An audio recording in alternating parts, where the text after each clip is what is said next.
Thanks, thanks everybody for choosing to join us tonight, and thanks Federico and Mattia for inviting me to this seminar that I have to say I'm really enjoying a lot.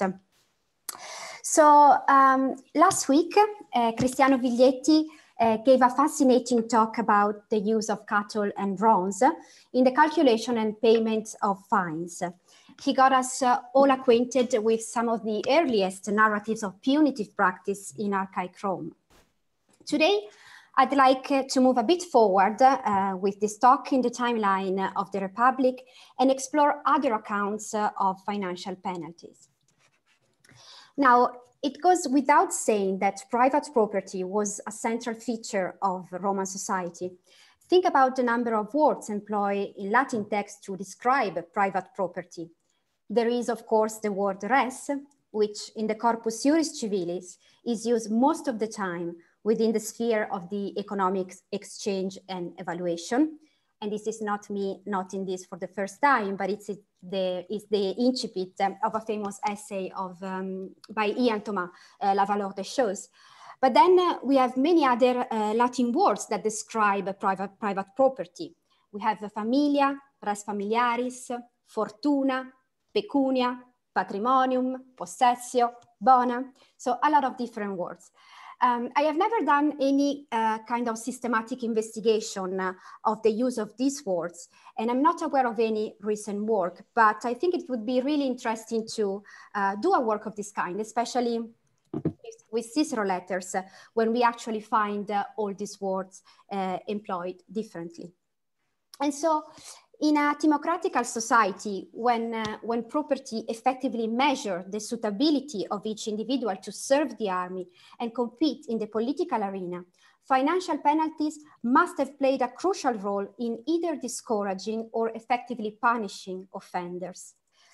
The frequency and the reliability of these accounts, the way in which financial penalties were carried out, the impact that this sanction had on the culprit and perhaps his family, all these elements could they improve our knowledge of possession in the Roman Republic? I think that the study of financial penalties could really be a privileged lens to investigate this issue, and that much could still be explored about the implication that this sanction had on the customary protection of property and the disruptive effect that breaking such protection might have caused. And so two are the main aspects that I'd like to explore in this seminar with you.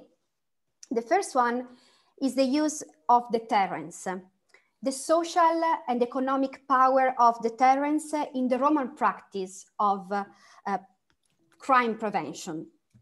We should bear in mind that Republican Rome did not have a modern system of enforcement of law or a fixed set of penalties to be imposed on specific transgression.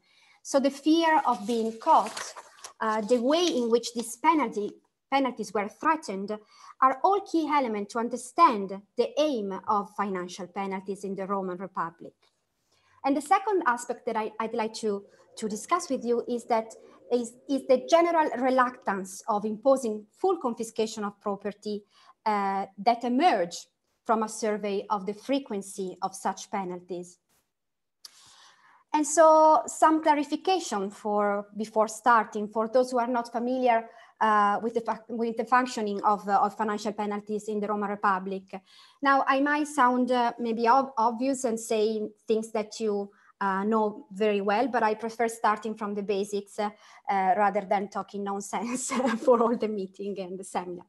So for financial penalties, I mean fines, multe, and confiscation of property imposed by a public authority on convicted Roman citizens.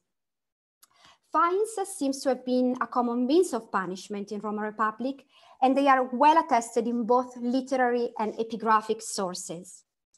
Fines were either inflicted by magistrates, so without established legal proceeding in virtue of their magisterial power, the so-called coercitio, or they could be imposed as the outcome of a trial before the people or the plebeian assembly. A Roman citizen could be fined for a variety of different reasons. We have usually excessive ownership of cattle, occupation of public land, theft of precious object, sexual and other moral offenses, hoarding grain from the market, counterfeiting official weights and measure, and so on. So a wide range of different crimes and offenses. Now, a fine to punish misbehavior in public office was usually proposed by a magistrate and voted by the 35 tribes in a judicium populi, a trial before the people. Starting from the end of the 2nd century BC, the assessment of damages, the so-called litis estimatio, was the sum of money to be paid as compensation by magistrate convicted of extortion, res repetunde. It was fixed by a panel of jurors in a permanent court, the question, and presided over by a praetor. And this is something that we have already seen a bit with Catherine Steele during one of the first seminars. And I think that tonight there is also Cristina Rosilio Lopez connected, that she wrote extensively on the theme of corruption and extortion in general. And so financial matters became the core themes of some of the most episodes of the most famous episode of Roman Republic, from the trial of the Scipios up to the speeches against Verre. Private assets were seriously threatened by monetary sanction for the first time in a renegotiating process over the numbers of honor and privileges the general could exercise. The granting of triumph, the extension of imperium, the management of booty and profits from the administration of provinces. This idea of this constant negotiation process is well and beautifully explained, for example, by Eric Gruen in a work on the fall of the Scipio. So a negotiation process between the individual and the collective authority. So story of a full confiscation of property in the Roman Republic are definitely less common than fines and confiscation, and more documented in period of arrest, such as the killing of Caius Gracchus, Apuleius Saturninus, and during the Silan and Triumviral proscriptions. Now, in the Roman Republic, there were two main punitive practices attested to confiscate someone's property. The first one is the consecration of the entire property and dedication of the proceeds to a divinity, which is conventionally known as consecratio bonorum. The second one is the confiscation and public sale of the entire property, whose proceeds were deposited into the public treasury, and it's the so-called publicatio bonorum. The consecration of property was one of the possible outcomes of plebeian prosecution against those who threatened the safety of plebeian magistrates.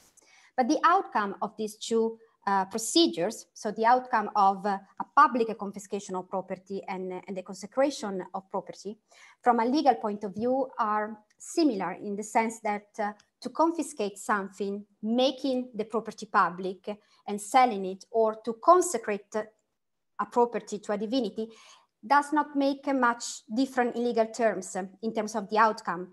The convicted was always deprived of his property in both cases, which was either made sacred, either sacred or public.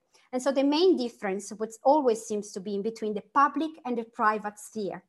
And again, this is something that Michael Crawford as well explained in an article about the categories of publicum and privatum in Republican legal sources.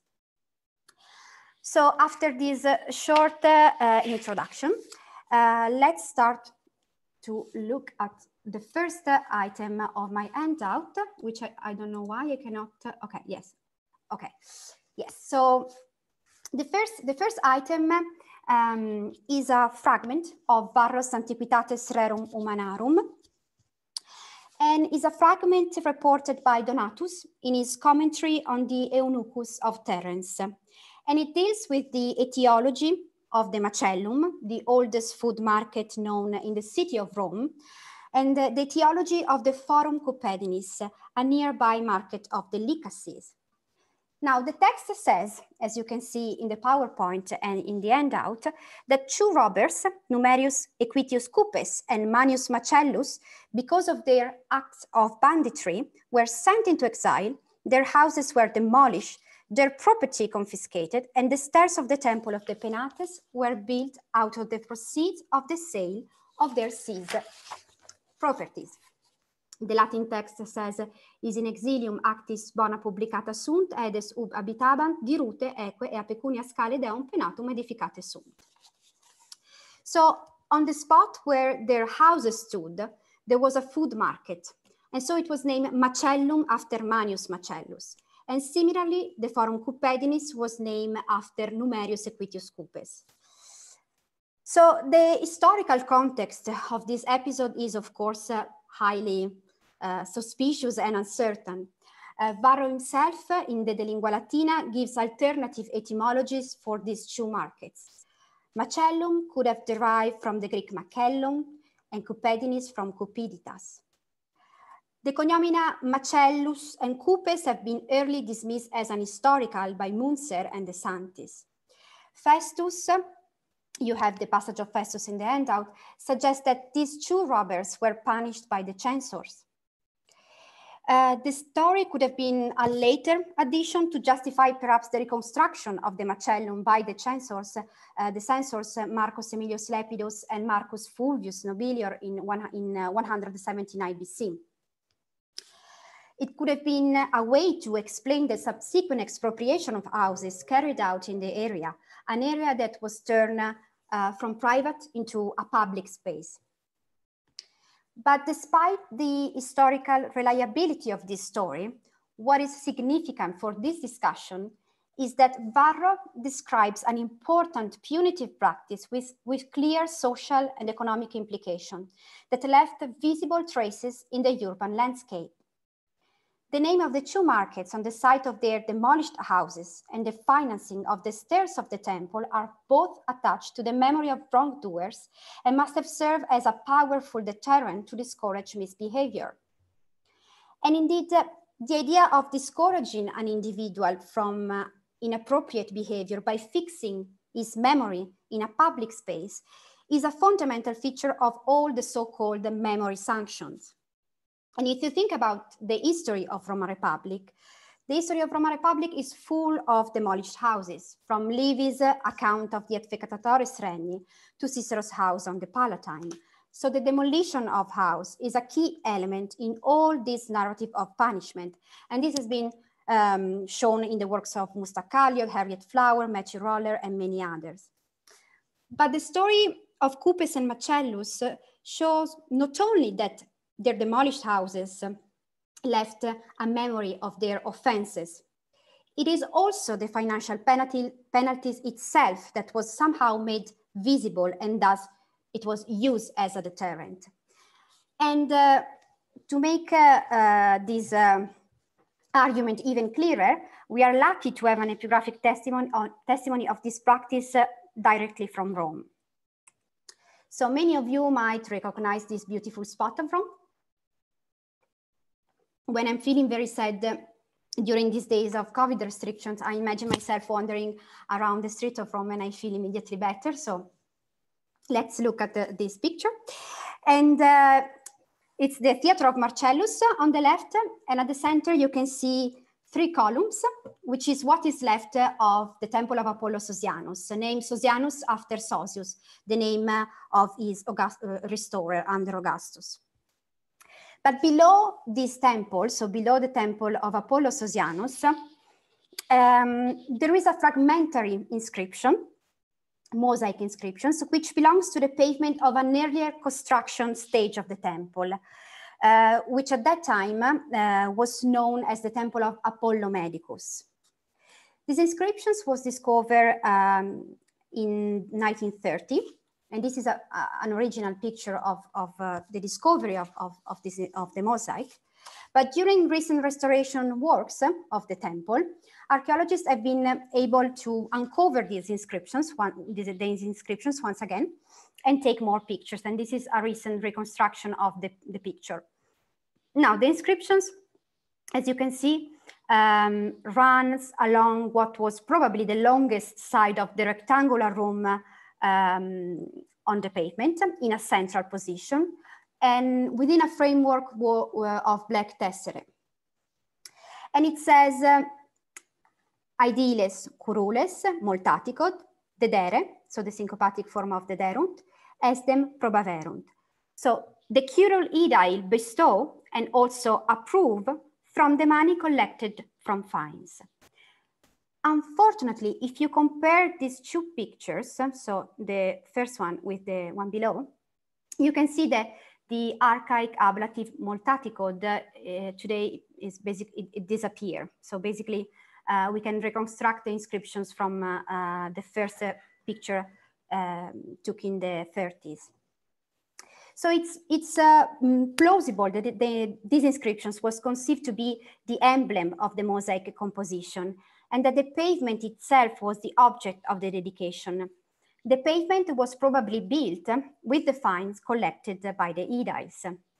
So these inscriptions is the, if you want, a material counterpart, epigraphic counterpart of what Varro says about the financing of the stairs of the temple of the Penates, and suggests that the several literary accounts that we have of dedication from fines that we find in Livy, Ovid, Plutarch, and Festus may have been based on inscriptions seen and recorded by early annalists and antiquarians.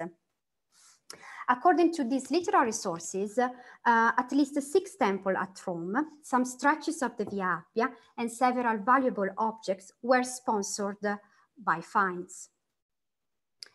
So these inscriptions of the temple of Apollo Medicus proves what's seen in the episode of Cupes and Macellus. Even financial penalties through the use of formulae like aere multaticio or pecunia multaticia left traces in Rome and could be used as a social deterrent to prevent crimes.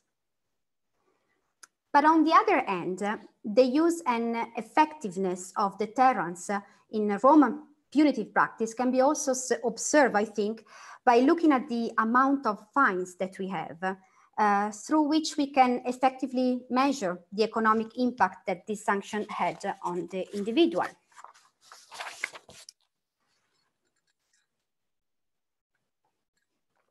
Now, we don't have many exact amount of fines, but the few that we have may help us to clarify the phenomenon and to grasp the scale of this practice.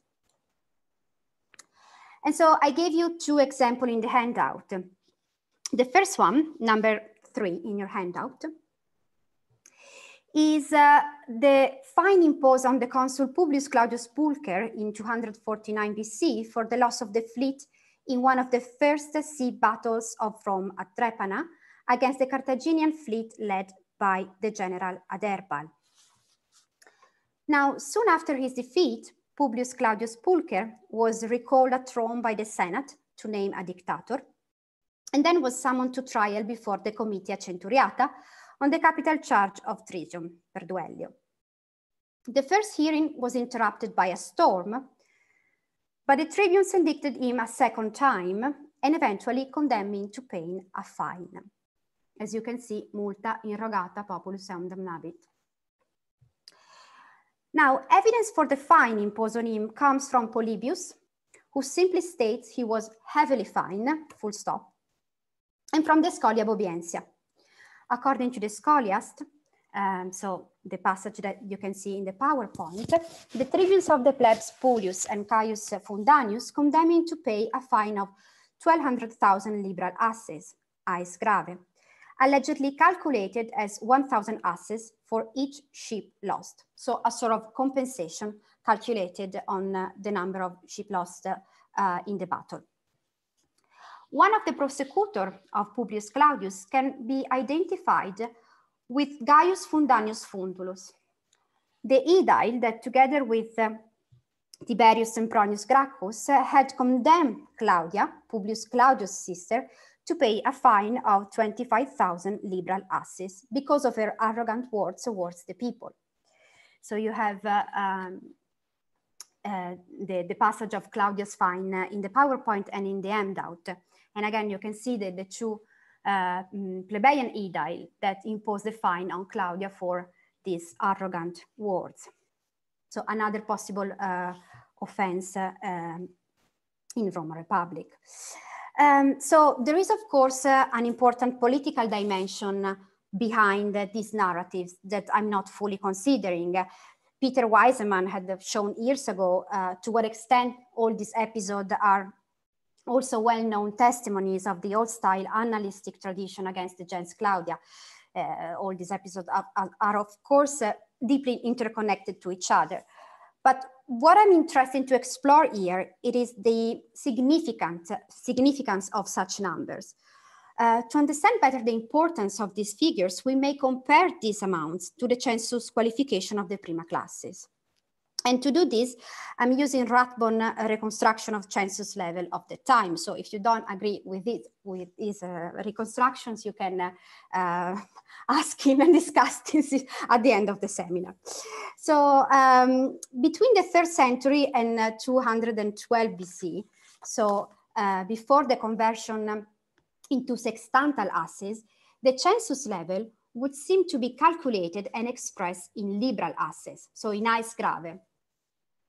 If the census qualification of prima classes was 10,000 liberal asses, the fine imposed on Publius Claudius, so 1,200,000 liberal asses, was 12 times higher the minimum level required to be admitted to the prima classes.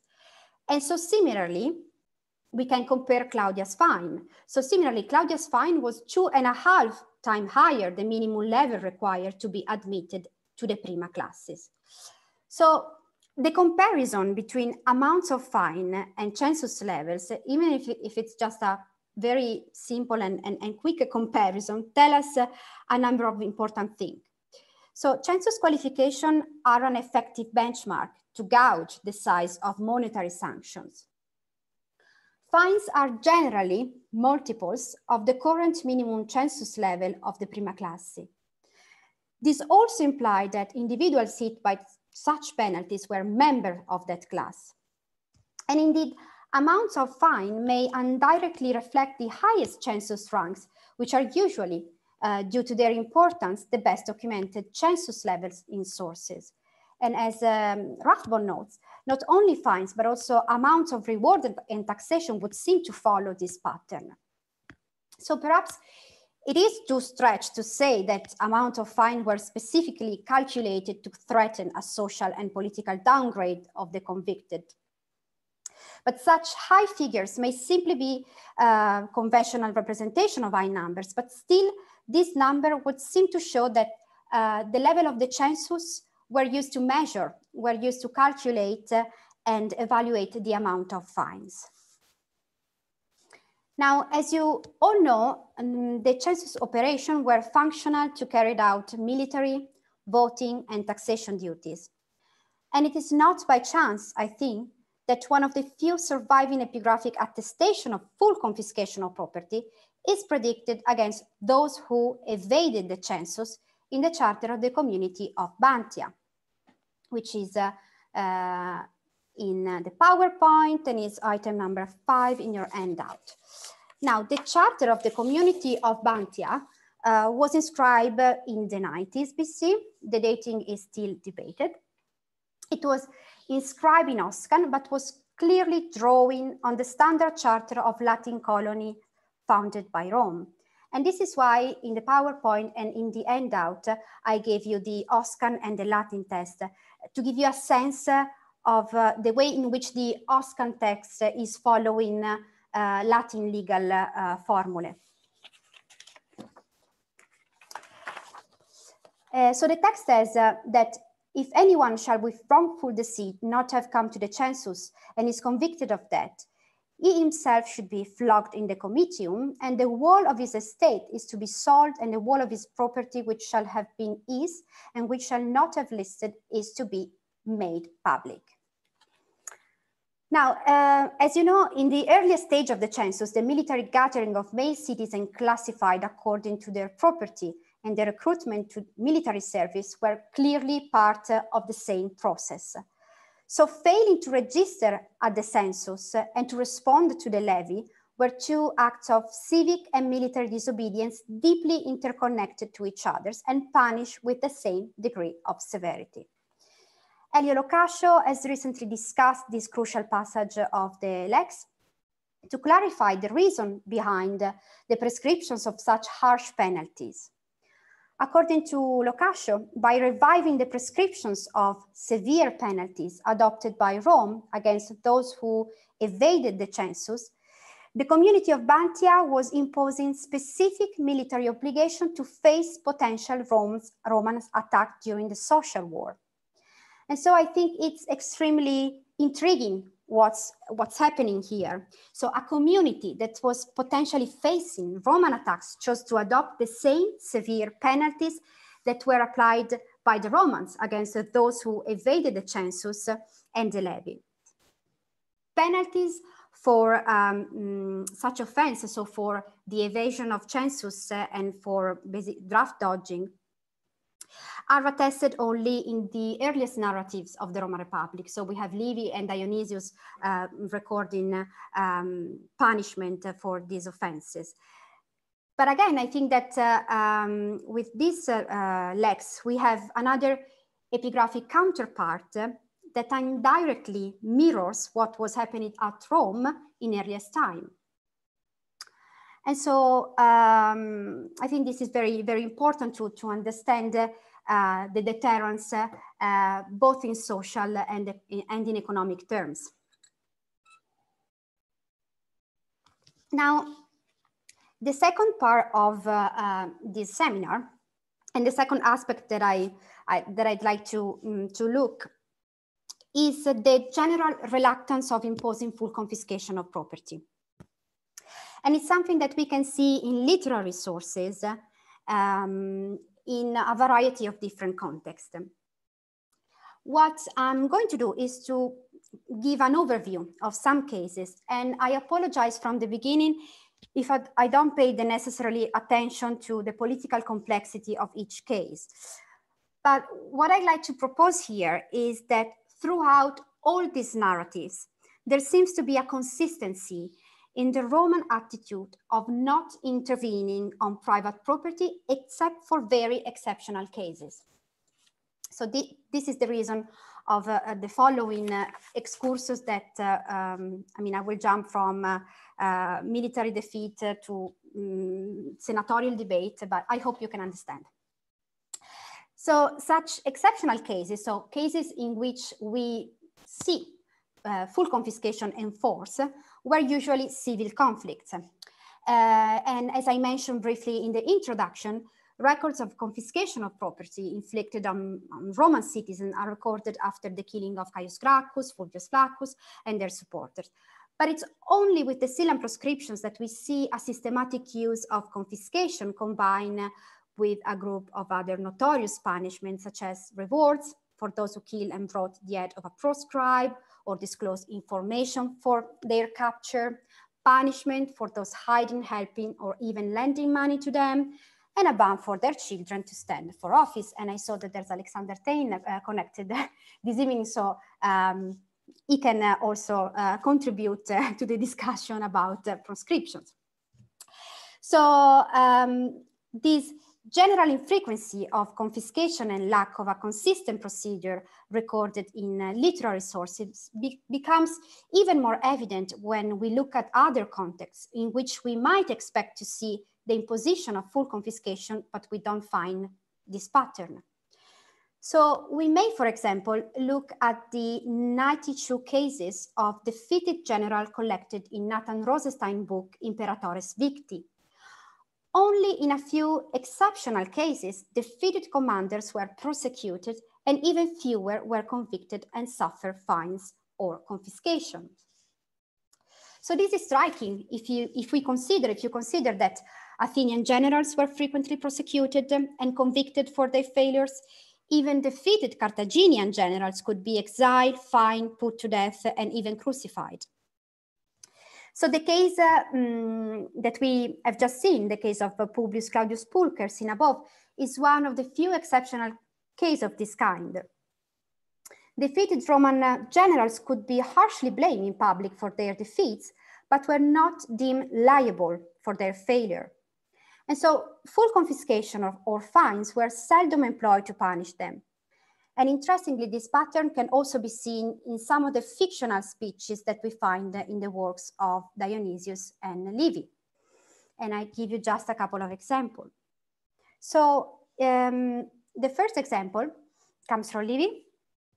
And so basically, in 325 BC, the Magister Equitum Quintus Fabius was left in charge of the military camp at Imbrinum, near Rome, while the dictator, Lucius Papirius, went to take the auspices in Rome.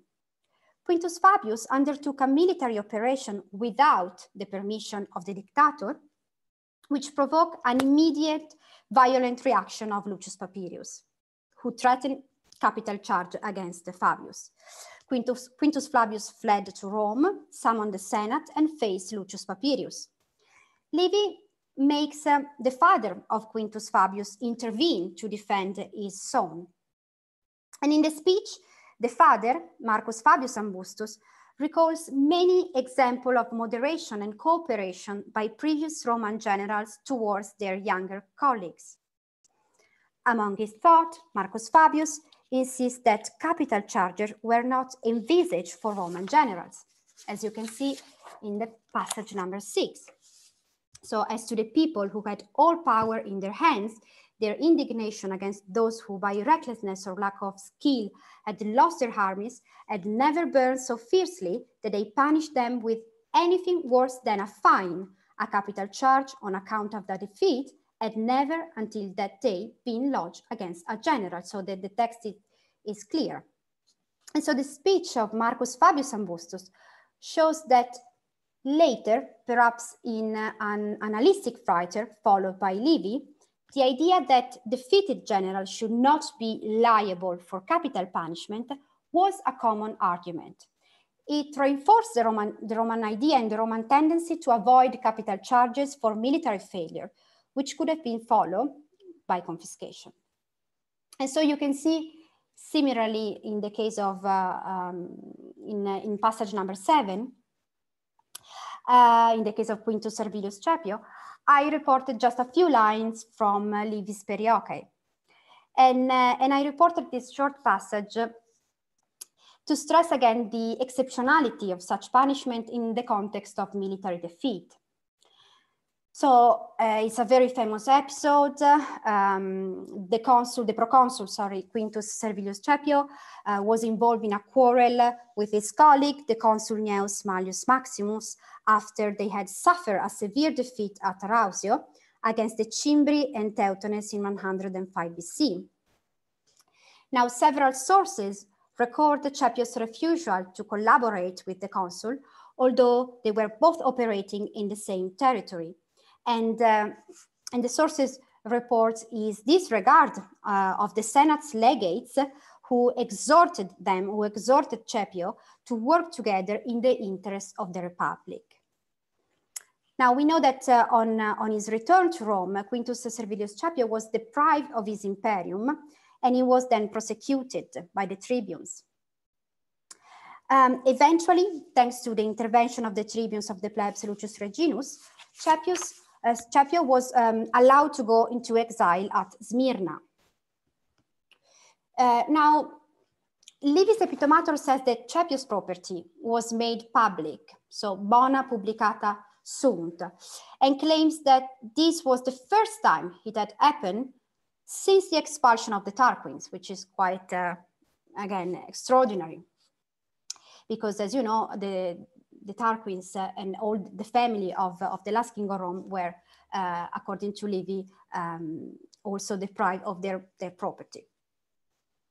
So this claim can easily be contradicted by citing other episodes that Livy himself records about the consecration and confiscation of property. But the fact that the Epitomator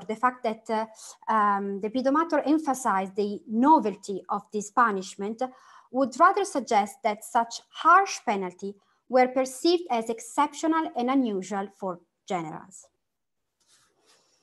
Okay, so we can move now to the last part of the handout, which is the senatorial debate over the punishment of the Catilinarian. So an even more striking case of the reluctance of imposing full confiscation of property can be seen in one of the best documented senatorial debates of Roman history. It's, of course, the senatorial debate held on the 5th of December 63 BC over the punishment to be inflicted on Catiline supporters. Now, I reported just a couple of sources for this debate, a passage from Cicero and another one from Plutarch, because otherwise I would have needed another seminar just to discuss the senatorial debate. But what is important for this discussion is that in the 4 Catilinarian speech, Cicero records 2 proposals for the punishment of the conspirators, which are attested in Sallust and Plutarch's version 2. So the first one is Decimus Silanus' proposal. You can see that in Cicero's passage and also in Plutarch. Decimus Silanus, so the consul designate, proposed the death sentence, whereas Caesar suggested that the conspirators should be confined for life in some towns of Italy and suffer confiscation of their property. So you can see the Latin text, bona publicari iubet.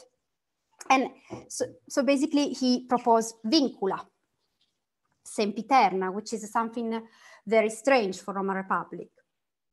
Lifelong imprisonment was not technically a punishment in Caesar time. In Caesar time, the conspirators would have normally been kept in custody until the day of the trial. And this is indeed what Plutarch understood too, stating that Caesar proposed to keep the conspirators in chain and closely guarded them until Catiline was captured. So we have a slightly different version about even the proposal of this lifelong imprisonment. So eventually, as we know, the Senate voted for the death penalty, while Caesar tried to oppose the confiscation of property by saying that it was wrong to reject the merciful part of his proposal, that is lifelong imprisonment instead of death penalties, while adopting the harshest part, that is the confiscation of property. And this part of the debate is reported in detail by Plutarch. I gave you the English text in the PowerPoint, but you have the Greek text in the handout. And Plutarch says that Cicero eventually dropped the proposal of confiscation. It says, "Piceron autos endus aneceten peri demeuseos gnomen." So in the end, at the end of the debate, the proposal of confiscation was dropped. Now, in his commentary of the Catilinarian, and specifically on Cicero's passage that I just show you, the passage number 8, Andrew Dyke, following Mommsen, asserts that the confiscation of property was the usual and regular punishment for those declared public enemies at Rome. So basically for all those who lost their civil identity and rights. Dyke claims that Caesar's speech and the senatorial debate form an exception to this supposed pattern of punishment. Surely the political context of this debate deserves scrutiny. So we are in 63 BC. 63 BC, it's also the year in which Cicero, in a lost speech known as the Proscriptorum Liberis, addressed the issue of the son of the proscribed as a response to a tribune who wanted to allow them to run for office. Now, the frequent attempts to restore the rights of the sons of the proscribed suggest that their status was still very much open to debate, and that presumably also revindication to get back family's property, so to get back confiscated property, must have been common. And so the consequences of the Stylian proscriptions and confiscation were still a matter of debate and probably an issue also in the land market. Not so many people were perhaps willing to buy lands who could have been claimed back by the children and heirs of the proscribed in the future. And this is what also Cicero seems to imply in another passage of a speech given during his consulship in the same year. It's a passage that I put at last in the PowerPoint, so you don't have this in the handout. So the passage is a well-known passage from the speech against the Publius Servilius Rullus agrarian law in the same year. And I chose to put this passage at last because I think it's an important passage that gives the idea of all the issues linked to land market, ownership and exploitation that mass confiscation caused. And this is to show that behind the complex political debate and all the possible reasons that might have brought Caesar to propose a confiscation of property and Cicero at the end to remit it, there might be also more practical reason behind this general unwillingness of carrying out confiscation that we see in these kind of sources, and especially in Cicero. So to confiscate a man's property means to carry it out a number of different steps. So the quaestor was put in charge of the process and was presumably in charge of the physical seizure of the estate. The property should have been put for auction, hoping to find a buyer that was willing to buy a property. And so if we, I think, link the old debate of the punishment, and we start seeing this passage of the Catiline and the proposal of the confiscation of property, not just an exception, but an issue that was normally discussed every time. We can see that the act of confiscating property was, a complex decision to make. When a property was confiscated, perhaps a buyer didn't know all the pre-existing obligations that might have been attached to that estate, such as debt, such as leasing contract.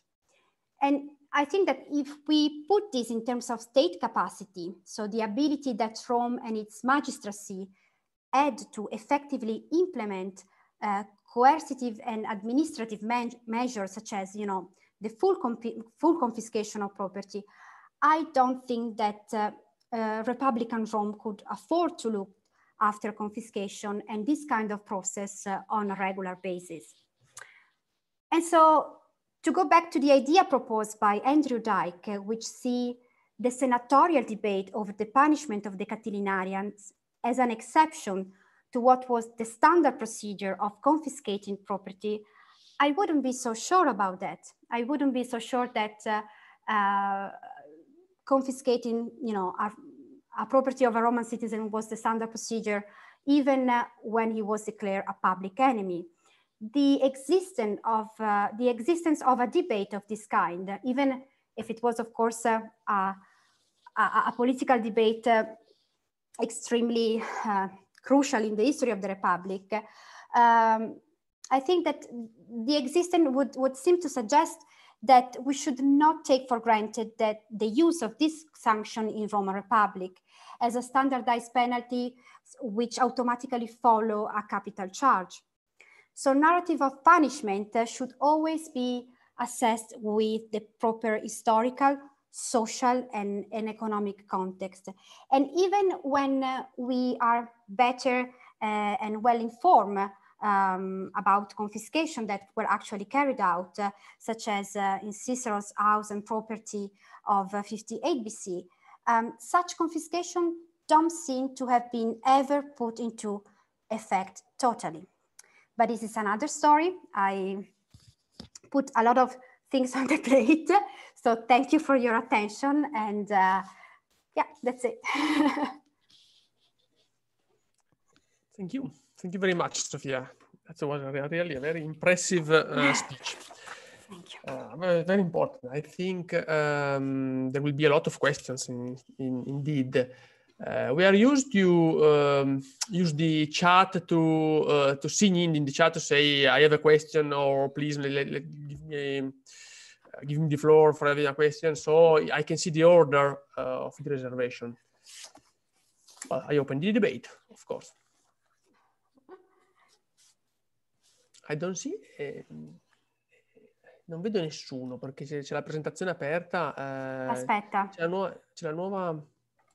Sta nuovo layout non mi trovo, mi perdo. Cosa devo fare? Forse devi uscire dalla presentazione? Esco? No, adesso vedo Proprio Sant'Angelo. Vabbè, io comunque la chat riesco a vederla. Per cui... Io la vedo, però non vedo le persone. Vabbè, comunque. Pazienza.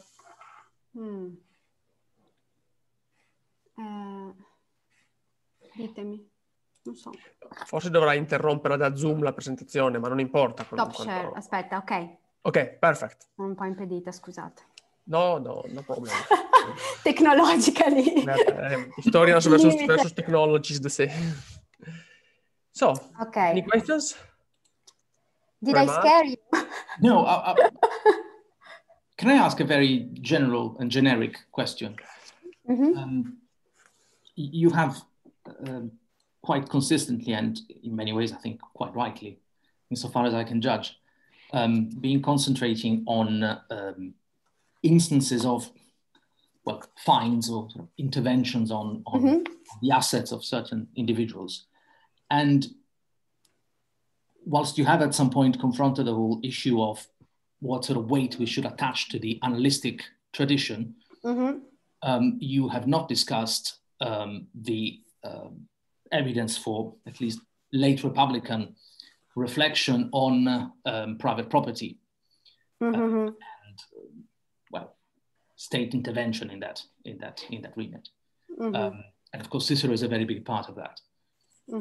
I was wondering whether you have any thoughts, perhaps even sort of provisional and preliminary thoughts on how the body of theoretical reflection that certainly does take shape in Rome, certainly in the 1st century BC, on private property, on how that body of reflection might be relevant to the material that you are looking at and to the specific historical instances that you discuss. Yeah, Federico, but are you thinking about like specific example of late Roman Republic? Well, I'm thinking first of all of Cicero, yes. Okay. Well, you know, the usual. Yeah, the usual, yeah. Sure. Well, I think that, of course, I mean, Cicero played an extremely important role in shaping what we know about the perception of Roman attitude towards private property, and this is why I have started this seminar by proposing a semantic investigation on I think at least 10 different words to describe property in Latin sources. Well, I think that late Roman Republican sources played an active role throughout all my research, because when I think about the analytic accounts of the affectatores regni, so the Spurius Melius, Spurius Cassius, so all these people that attempt to seize monarchic power in Rome, the whole body of evidence, the demolished houses, and all the things is definitely connected, to the episode of Cicero House on the Palatine. So I think that these two evidence are strictly connected to each other. But then I think that about the use of analytic records, I think all the time how I can, better structure the methodology of this research, because when I have the punishment of those who of the incensi, so or the draft dodgers, and I have an extraordinary epigraphic example like the Tabula Bantina. I can definitely make you know, a comparison, and I think I can also give more let's say value to all these early narratives of punishment that we find in the analytic account of Livy and Dionysius. But then I think that every single episode need to be treated with the sources that we have and with a proper historical perspective. But it's a big question that you made me, and I definitely need to think further about it. Thank you. Well, Cristina, we have a question. Yes, thank you, Sofia. That was very rich. Thank you. I've got a question and a very small question. Apart from the obvious difference, are there more difference or similarities between the confiscations in Republican times and in imperial times? I mean, apart from the fact that there is an emperor, that the emperor sometimes decides to confiscate, but I mean, in terms of procedures and etc. And then, do we have evidence for actual confiscations or fines to incensi? Sorry? Incensi, those who were not registered in the census. Yes. In the municipal legs that we have shown. Yes. Okay, so I start from the second question that is short to answer. It's a short answer. So we don't have any other, that I know, epigraphic or evidence for the incensi, except for the Tabule Bantine. But we have, and if you want, I can give you the passage. We have many narratives by Livy and Dionysius that talks about these people that were flogged and punished, and all the property were confiscated because they evaded the census and the levy. So these two things are obviously connected. So we don't have other archaeological, let's say, epigraphic evidence. For the confiscation, so your question was about the differences between the confiscation of Roman Republic and imperial time. Well, of course, there is the emperor. So I'm just thinking how to structure a proper answer. So, well, definitely we see the passage. There is a big transition that obviously starts even before Augustus. So with the triumviral proscriptions, I think, in which there's an autocratic power in charge, you know, of confiscating property, and I think that the big change is probably with Tiberius. So it's with Tiberius, and for example, the episode of the confiscation of mine in Spain of Sextus Marius, that we start seeing a systematic use of confiscations in imperial times. So from Aiestas. So from Tiberius onwards, you start seeing that property of senators were confiscated more frequently. Of course, you have the Senatus Consultum of Piso and other great testimony. But still, what is interesting is that even if we have more evidence, if we have evidence, more sources for confiscation of property in imperial times, still you see that most of this property were sold soon off. They weren't taken into the patrimonium, because usually this confiscation happened in time of shortage of liquidity. So Tiberius in 33 AD, we have the famous passage of Suetonius. Then we have Caligula. Cassius Dio talks about the confiscation of Caligula, probably, you know, to pay military expenses. And then we have Septimius Severus. And this confiscation seems to be always linked to military expenses and the need of cash, liquidity. Whereas in the Roman Republic, you don't have obviously this kind of example. Thanks. You're welcome. Thank you. Thank you. Well, I have two questions indeed. If I may, of course. The first is just a little things that I didn't understand. I didn't listen. It's my fault, of course. No, no, it's really my fault. In your introduction, you say that the consecratio bonorum is a typical plebeian practice. Mm-hmm. Isn't it? So, do you think it's really connected to the idea of homo sacer and the birth of plebeian tribunes, plebeian magistrates? Well, I think so. And I think that an interesting point of view to see this connection is to look at Cicero de Domo Sua, where there are a list of consecrationes made by tribunes of the plebs, if I remember well, to punish censor who come si dice in inglese? Preteriti, cioè quelli che sono stati tolti dalla lista. Removed, maybe? Sì, oui. Removed from the censor list. and so you see that, you see that Cicero describes this abuse of power by the tribunes of the plebs,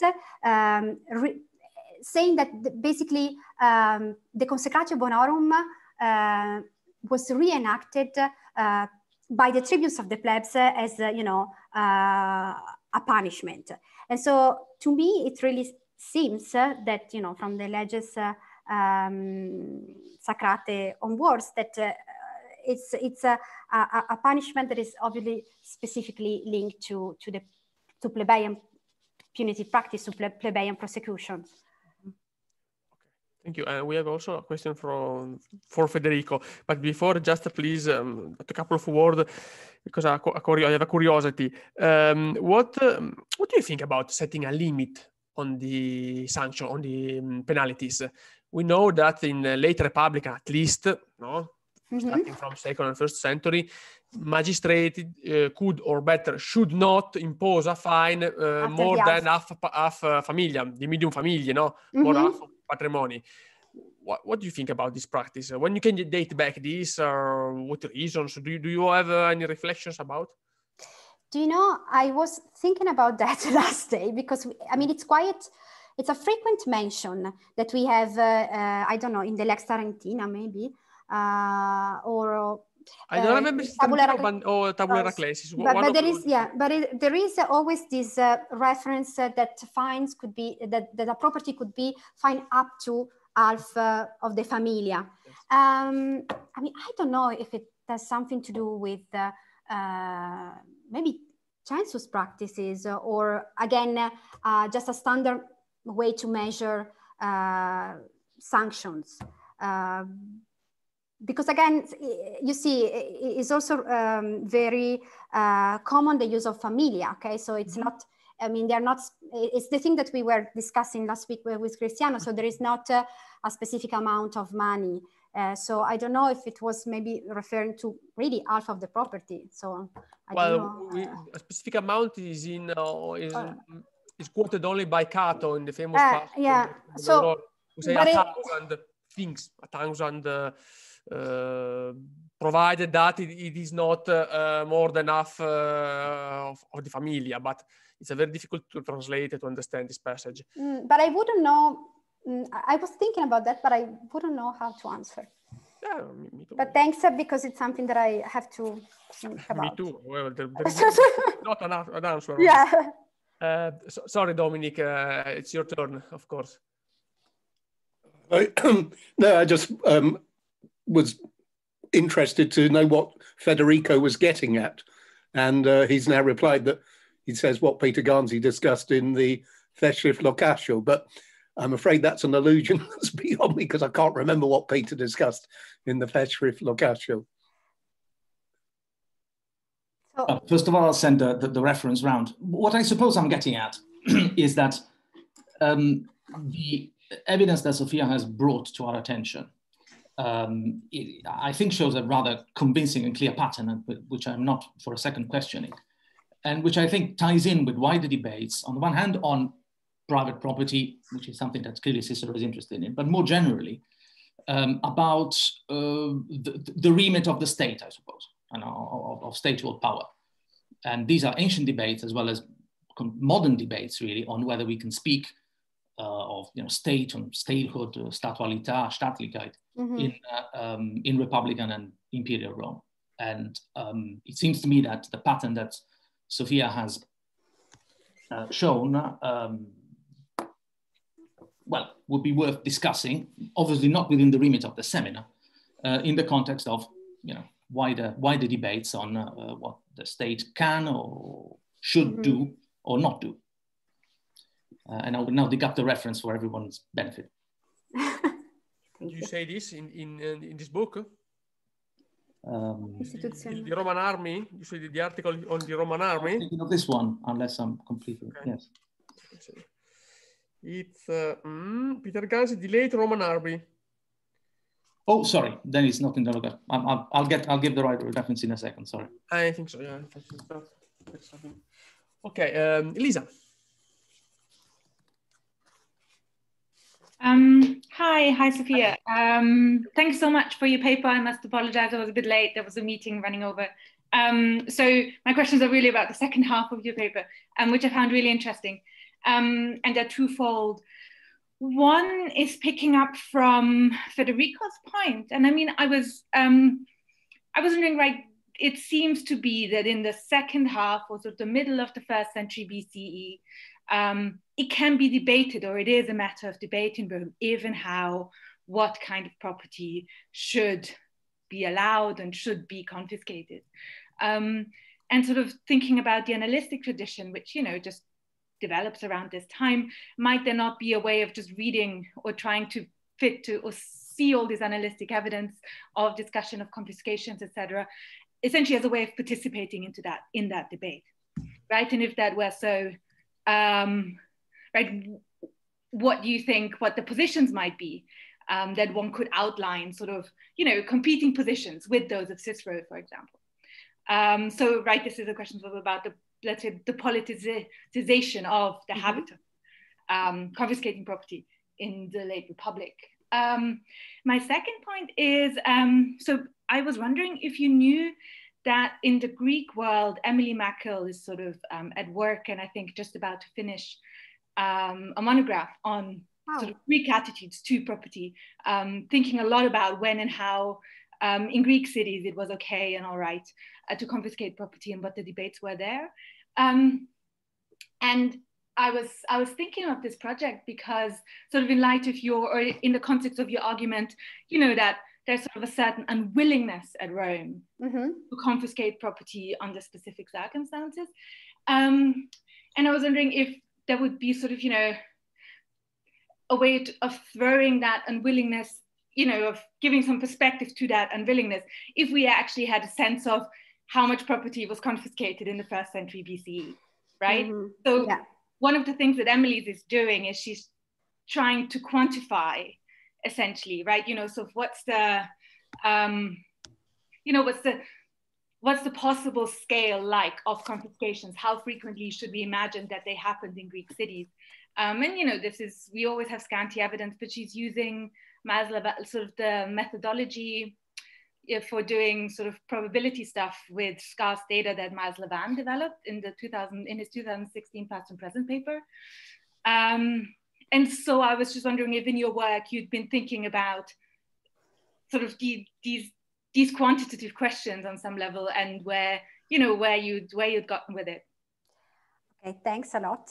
I start from the last question. I didn't know this project about Greek attitude, so please send me the reference. And I cannot do this kind of quantitative analysis because I don't have much information.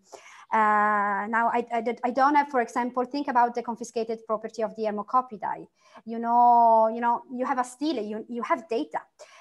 So in the Greek world, things are different. I mean, if we look about the available information about confiscation of property, confiscated property, I would like to do a work of this kind, but I can't. I mean, I have like probably 18, 20 figures amount of fines for Roman Republic, but I don't have all these very interesting data.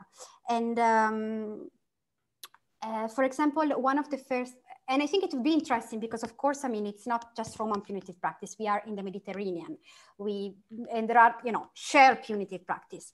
And for example, the practice of demolishing someone's houses. We have a law from a Locrian law, a law from Locri, which dates to the 5th century BC, and is outline exactly what was happening in our analytic accounts. So that somebody then, I don't know, wanted to seize the power, to become the tyrant of the polis, I don't know. His house would be demolished, his property confiscated. And so in Greece, there is, I think, more material to do such work. So, but please send me the reference because, the first question was about chat. Sorry. I just put the reference to Emily's work in the chat. Thanks a lot. And the first question was about the analytic. I didn't get it. So if you could think about this analytic tradition, or if you can try to read this analytic tradition as a way of partaking in a political debate about when and how property should be confiscated. Yeah. In the 1st century BC, and if by doing that we could start to see some alternative positions to the one that Cicero is outlining, you know, ever so eloquently. Yeah, I mean, I don't see. I have to be honest. I don't see many alternative positions except that of Cicero in my analysis work, or maybe I haven't looked at them, you know, enough. But I would say that all this analytic view, of course, starts with the Gracchi. So, and they start with the killing of Caius Gracchus. They start with the confiscation of their property. And you really see, and I think that, you know, an old article by Gabba on the episode of Spurius Cassius really explore all this contamination between, you know, analytic account and Gracchian influence. You can see that this is, you know, the starting point in which all this view about probably property starts to be shaped. But I haven't been able to like extract like a lot of analytic account. But I know that it's a weak point of my research, and I definitely need to look more on it. Thank you, Lisa. Thank you so much. Thank you so much. Thank you to both. Well, we have a quick observation from Alberto Caffaro, but also not quick, even a long observation. I promise that's quick.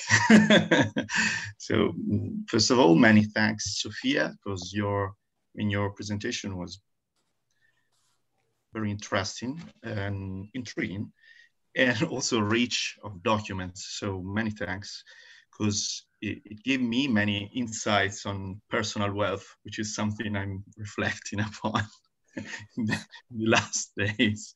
So, but just to, I mean, give you a hint, maybe related to what asked Cristina Rosillo Lopez, during the Senate session in 62 AD, there's a Tacitus passage in the Annals. Yeah. The exact reference is 14th book, 48, the chapter 48. You'll find there a praetor, Antistius, who is I mean, under investigation for some, you know, verses against the emperor, who is near, so anyone but, I mean, someone with, you know, pretty famous bad temper. And during the session, the consul designate proposed the the floor to sentence him to death after stretching him the praetorship. And in that very moment, Thrasia, Petrus, suggested to, I mean, kind of a provocation probably, but suggested to follow the laws and recognize that there is, that under a good prince, Nero, okay, under a good prince and in a state of law, you should follow the laws. And so don't go for the strange and unusual or cruel, in this case, a solution. So just exile him after confiscating all his wealth. So, I mean, that's probably just, you know, a reference. Some suggestion, but I think it could be useful for your, I mean, in another perspective, in a later one, of course, but to reflect on all of this problem. But in any case, I mean, no, it's useful because I have to write a chapter on confiscation in imperial times as well. Okay. So it's perfect. It's perfect. And no, thank you, because I mean, we know that when people were sent into exile, there is a very nice chapter by Kelly that is about the economics of exile, that there are in the Roman Republic, in the late Roman Republic, we have a lot of strategies to save someone's property from confiscation, but I didn't know this, and so it's interesting to see this in perspective. But I didn't know this passage from Tacitus, so thank you. I will look at it.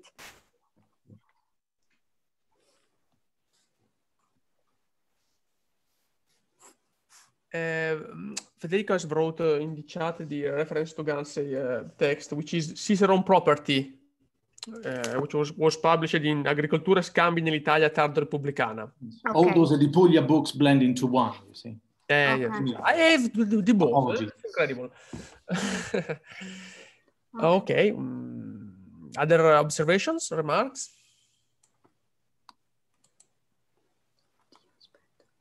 Yes, of course. You have a type question. Bunny, you can speak if you prefer. Full signal, apparently. So, sorry, I didn't see. Regarding your thoughts on the development of appropriate autocratic use of property punishment between Republic and Imperial eras, what impact do you think Lucius Sulla's gifting of confiscated properties to his own veterans had on subsequent imperial dialogues of property punishment? Ok, aspetta perché non mi sono... La leggo. Just a second that I read the question. Yes. The development of appropriate autocratic use of property punishment between... Grazie che mi avete invitato. Using to skill like gifting or confiscated property to his end.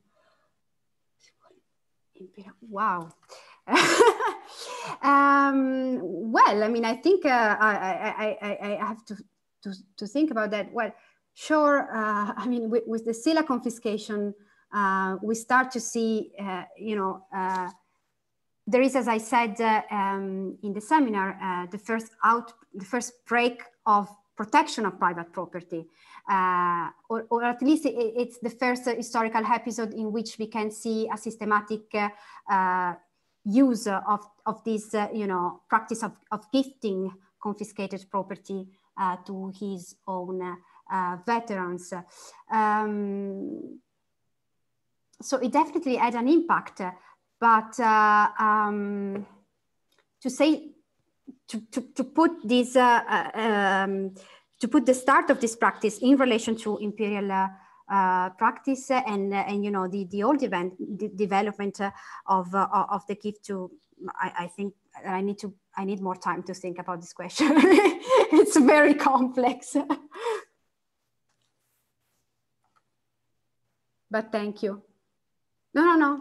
Don't worry for this. Others?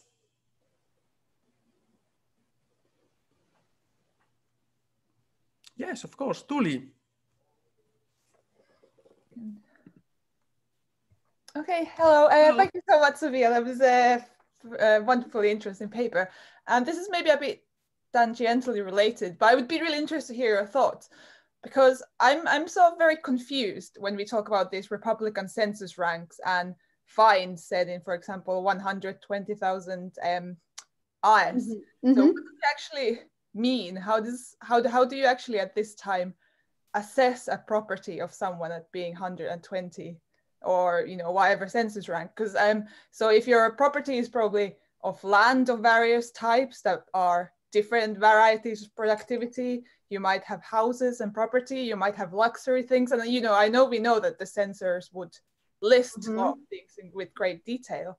But then sometimes we also get, I know in the very late Republic colonial foundational laws, for example, there isn't as much about the property, the property rank of person, you know, who could stand as a councillor or something is sort of defined as how many tiles there are in your house, for example. Yes, yes. So the ideas of so when you say that somebody's going to get fined 120,000 IS, first of all, it seems unlikely that anyone would have a liquid cash of that. No, of course.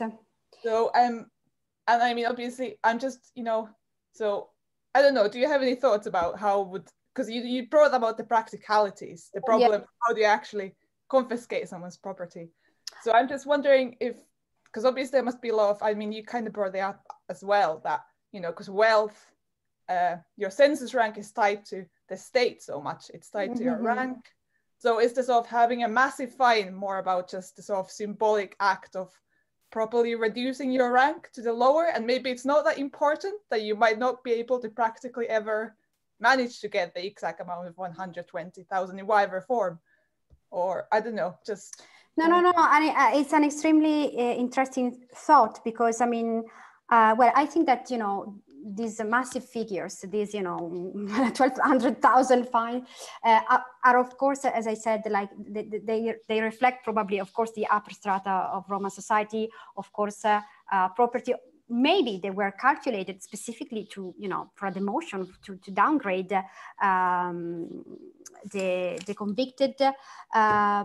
But I cannot think of any specific reference that explain how a property, you know, could be evaluated in this sense. I'm thinking about, and this, I think it's something that can be linked to what Cristiano Biglietti was saying about the calculation of fines and cattle.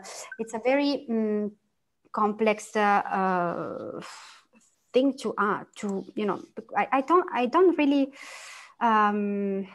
ever thought about the evaluation of property through this, but it's something that I have to write down because I need to think about that. Yes, no, this is something that sort of concerns me, because as much as we know the proper evaluation of someone's property was probably just based on the subjective declaration of yes, of course, whoever was giving it. Yeah, so probably, I mean, obviously there must have been like a list when. I mean, in the census list, you might have, you know, find these references, but I cannot think of a specific episode of, you know, evaluation of property of this kind. I don't know, maybe if Dominic has some thoughts about it. Sorry, yes, I had put my hand up about that. There has been some discussion about this. I think in that article I wrote many years ago, I suggested that actually they probably did rough valuations. Columella says land is worth 1,000 sesterces. I think probably, you know, if you were doing a ready reckoning, you'd say, oh, well, multiply your land by 1,000 sesterces. There is some evidence from that being used. But when it comes to the census, there is a bit of debate. It had been proposed, there's damn it, I'm trying to think what this, the volume, it's edited by De Licht and somebody, and his researcher, English researcher, whose name I've forgotten, wrote an article about the census. And he reckoned that the census actually collected real values and so on, which I'm a bit skeptical of.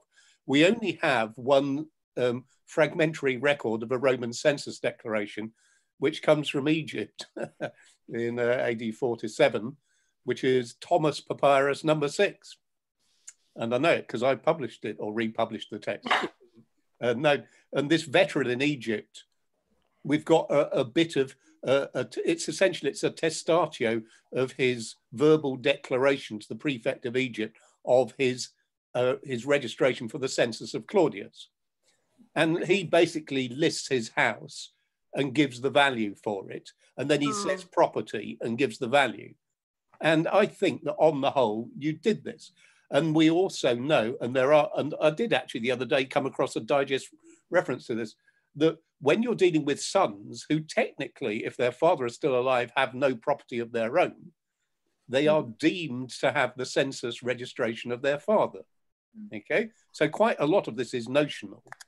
And I suspect that if you have nice censors and somebody comes along, whatever's happened to them, and they say, oh, I still have the property that my father had, they're not going to argue. They're going to keep you in the prima classis or wherever. Okay. And you also have to think that the prima classis, the minimum for the prima classis, already by, say, around 150 BC, is probably far below what the average senator owns. Far below. So basically, there is some evidence for this. I'm sorry, I can't remember the references offhand. It has been debated. There is quite a debate about how you do census values. There is only one document which shows someone doing it, and that comes from Egypt, funnily enough. But there we are. Okay. Thank you. Thank you, of course. Well, others? What do you think? It's time? Is this the book, The Leaked Northwood People and Politics? Yes, the link is above. Yeah. Yeah, Okay. sorry, it's Northwood. The article's by Northwood. Northwood, Okay. yeah. And he does discuss this whole business of whether census registrations are real value or notional value. Okay. Thank you. Well, it's very useful having Matteo's bibliographic service at hand. Okay. Okay. What do you think, Federico? It's time, or we can continue? If there aren't more questions, I think it's nearly 6 o'clock, 7 o'clock for Sofia, I suppose. So yes, I guess we could call it a day, but not before thanking Sofia very warmly for an incredibly stimulating as well as rich paper. Thank you very much indeed. Thank you. Before you go, I will just remember the subject of the next week. Thank you. We will have Christoph Lundgren, who will talk about populismus in Rome with a question mark. But very much. Will he speak in German? Or I think that's the plan, yes. I'm stopping the recording for now. Okay.